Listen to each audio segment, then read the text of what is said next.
Kaliwat ka ng online scams ang nabisto ng National Bureau of Investigation o NBI. Marami sa mga operasyong ito ng pupuntirya ng mga biktima sa online games. Nasa frontline ng balitang yan si Dave Abuel. Barangay ka! NBI! Taas kamay! Taas kamay! Sinalakay ng National Bureau of Investigation o NBI ang mga iligal na opisinang yan sa Imus, Cavite. Walang gagalaw Upo lang. Ang mga nahuli nila sa loob, mga empleyado ng operasyon at ilang mga mag-a-apply pa lang sana sa trabaho. Kasama rin sa mga naaresto ang ilang Korean nationals. Modus ng mga inaresto ay mang-scam sa isang online game.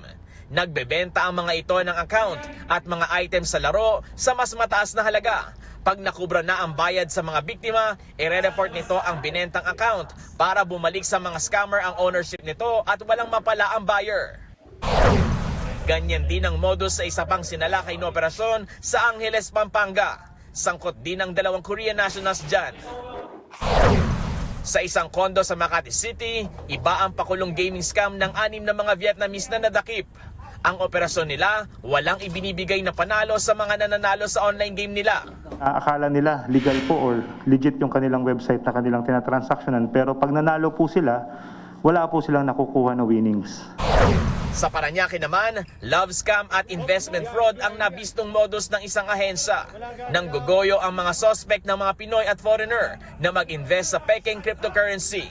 2 Chinese national, isang Malaysian at ilang Pinoy ang nahuli mula riyan. This is an effort of NBI to get rid of these mga financial scam using the cyberspace, yung platform natin sa social media. No? Dahil ito yung mga nanggaling sa Pogo na operations na nag-collab sila into scam hub.